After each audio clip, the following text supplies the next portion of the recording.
I don't usually make videos on GTA 6 and quote-unquote leaks about the game. I deliberately avoid the leaks because for the most part they don't have any credibility or any proof to back up their claims. I think that when it comes to leaks, no matter how convincing they are, you should always tread carefully and try not to get too excited because for all we know, the quote-unquote leaker here is just someone who has too much time on their hands and, spent a great deal of time writing something really convincing so they could fool people into believing what they said. I don't understand why someone would go through the effort of writing a whole gigantic wall of text just to get a reaction from people, but the reality is that the amount of people willing to do something like this just for a laugh are far and few between. Again, I've not really covered any leaks in the last several months, but only because there literally has been no proof for the leaks in the past. Unfortunately, the leak we have today has no proof either, but the post has been taken down, and for all we know, it could be because the leak was actually real. The only reason I'm covering this leak is because if whatever this guy says is actually real, then damn, GTA 6 looks like it's shaping up to change the way that games are made. I mean, it would be an amazing game if any of this is actually true. A user over on Reddit, on the Gaming Leaks and Rumors subreddit, posted this giant wall of text claiming to have been this QA tester for Red Dead Redemption 2 and GTA 6. Apparently, he's got a lot to talk about here, so I'll dive into it right now. If you'd rather prefer reading this yourself and not listening to me, there's always a link in the description so you can do so. The post goes as follows. I did QA testing for RDR2 and GTA 6. The latter started pre-production in 2014, I believe. I was using a PS5 dev kit. The game entered large-scale development sometime around late 2016 during the time frame Rockstar began marketing Red Dead Redemption 2. Half the studios went full force on RDR and the other half on GTA 6. Some background first, RDR2 was a huge project for Rockstar and apparently a ton of morale was lost. The game makers weren't even sure if they were making a game that was fun to play, as the studio heads kept pushing everyone to incorporate all of these state-of-the-art immersive qualities, quote-unquote state-of-the-art immersive qualities, and attention to detail, especially in the wildlife and visuals department. Overall, RDR2 is a daunting project that sucked the soul out of just about everyone. However, the Rockstar guys were pretty adamant about returning to the series and revisiting the Van der Linde legacy, as they would call it. They were very fond of the story they had created for Arthur Morgan. It was essentially their sole game, but RDR2 was also sort of seen as a test mule for GTA 6. Even though a ton of passion and blood was put into it, and the producers behind it were more than confident in it being a critical success just off of brand and hype alone, they ultimately knew a techie game had to be made before GTA 6 just to see where the company's footprint was in the next-gen sphere. Rockstar knew GTA 6 wouldn't be a feasible thing on PS4 and Xbox One if they wanted to pull off a generation-defining GTA title that pushed the bar. They also had RDR2 on their hands. GTA 5 was also kind of seen as their mainline GTA since it originally came out on the PS3 and Xbox 360's deathbed, but had a ton of staying power even today as we're approaching the 9th generation. Overheard some mates at the studio joking about GTA 5 being a one-man casino for Rockstar. That game just keeps on giving, apparently. Anyways, RDR2's engine is sort of a precursor to GTA 6. You might have noticed just how amazingly crafted and realistic the volumetric clouds were in RDR2's skybox, despite only ever being able to take in the skies in one mission, that hot air balloon one. This is because GTA 6 is reusing off of the skybox in RDR2 since the game has a heavy emphasis on air travel. I've flown a military jet in the game called the Sun Siege, and the world from above is truly a marvel. What Rockstar managed to achieve is extraordinary and will push the open world genre to unseen limits. It almost felt like a privilege being able to play the game even in an unfinished state before the world is ready to experience it.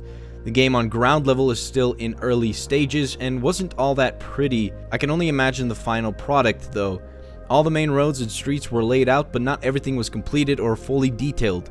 Lots of bland geography here and there. The artists still have a lot of work to touch up. But the map is huge, like stupendously huge, hence the game's emphasis on air travel. It makes GTA 5 look like a schoolyard playground.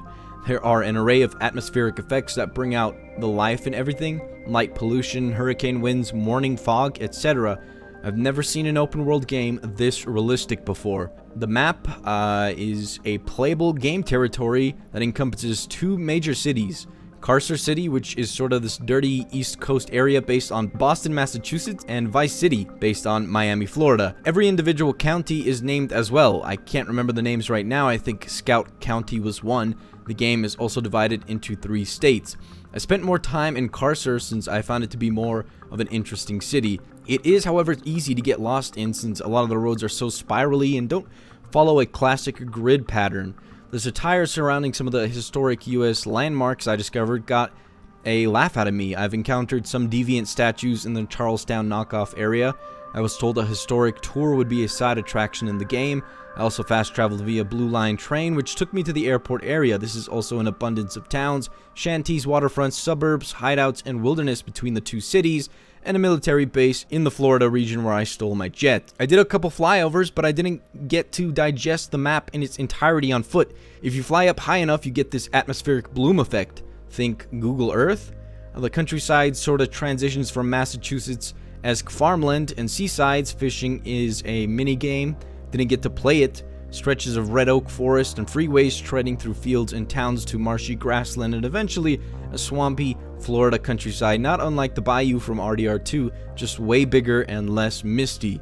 It's a very long and gradual transition between the 2 cities, but it's a little awkward traveling from Boston to Miami without any other major US cities in between, save some small towns.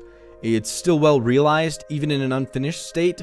There are also small chunks of islands based on the Keys, dubbed the Chain in GTA 6's world, connected via a long highway based on the 7-mile bridge. I had lots of fun trying to survive a cop chase while crossing the entire bridge, which is really only like 2 miles long in the actual game.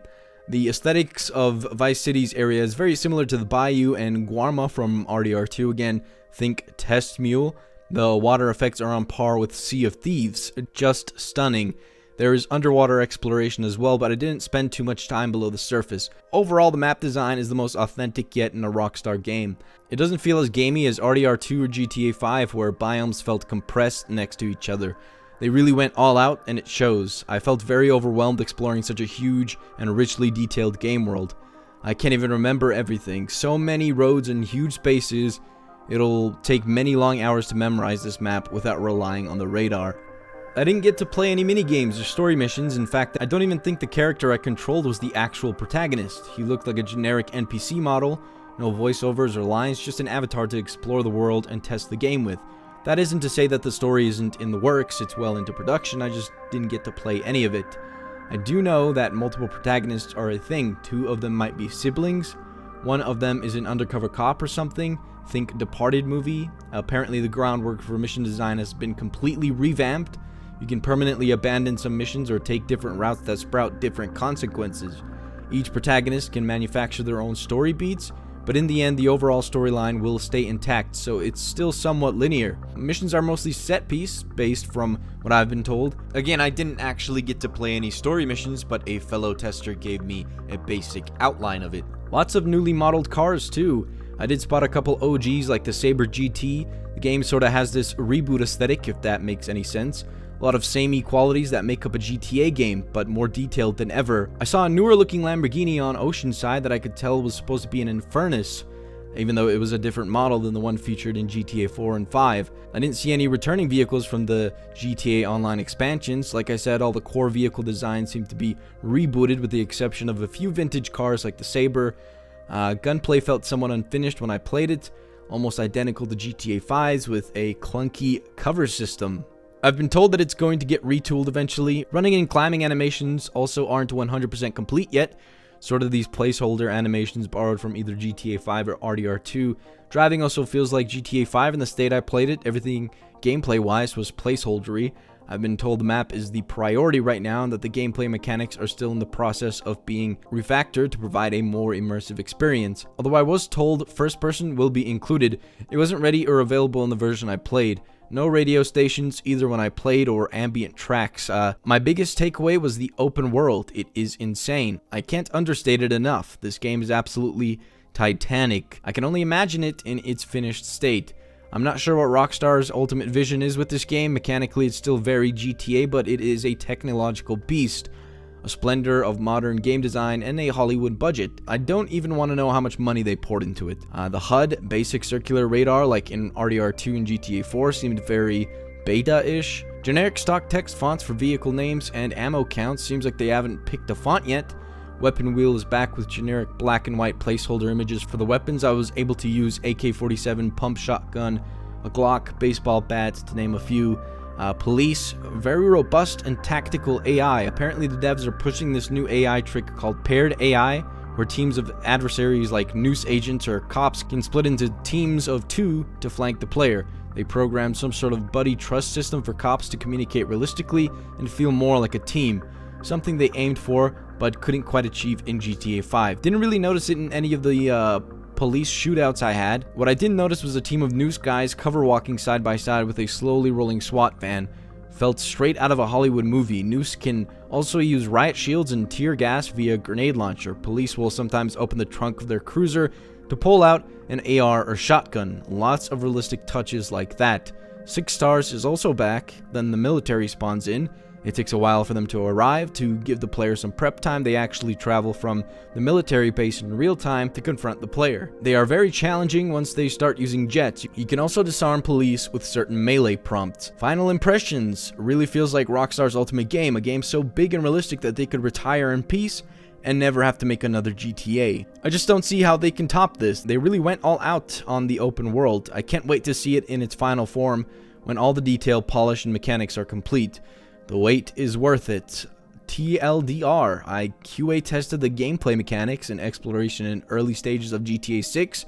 I saw and did a lot of things. The map is huge. Anyway, that's all I'll share for now. Not sure if anyone will even catch this. I'm using a throwaway for obvious reasons, which he's talking about his account on Reddit. Just thought a leak would be fun to sate the fans a bit. I am confident I won't get caught, so I'm not worried too much about that part.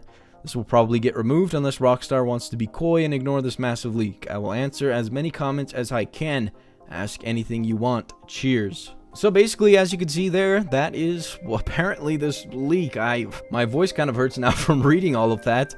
But apparently, that is what is going to be happening in GTA 6. And from all of this information, you just have to sit back and think. Maybe what he's saying, even though some of the stuff that he's not saying isn't real, it could actually happen in GTA 6 because the scope of the map that he's talking about, maybe that's real. Maybe for all we know, this map is going to be enormous, and I'm just really hyped about all the mysteries and all that kind of stuff that we're going to be looking forward to with this game. Just all the different little secrets around the world of the game. It's going to be awesome to see when it happens, but we don't know when this game is coming out. For all we know, it could be 2 or 3 years from now or even further, but who knows. I just really like this leak, or apparent leak, because of how far into detail he goes into. And that's it, guys. Hopefully you guys enjoyed this video. Let me know down in the comment section below if you think this leak is real or not. But other than that, please leave a like, please subscribe, and have a wonderful day. And this is probably one of the very few leaks I will even cover on this channel. I don't think this is something that I like to invest a lot of time into videos, and I'll just probably go back to making Red Dead Redemption 2 videos for the most part. But that's it. Hopefully you guys enjoyed the video. Have a wonderful day. See you in the next one.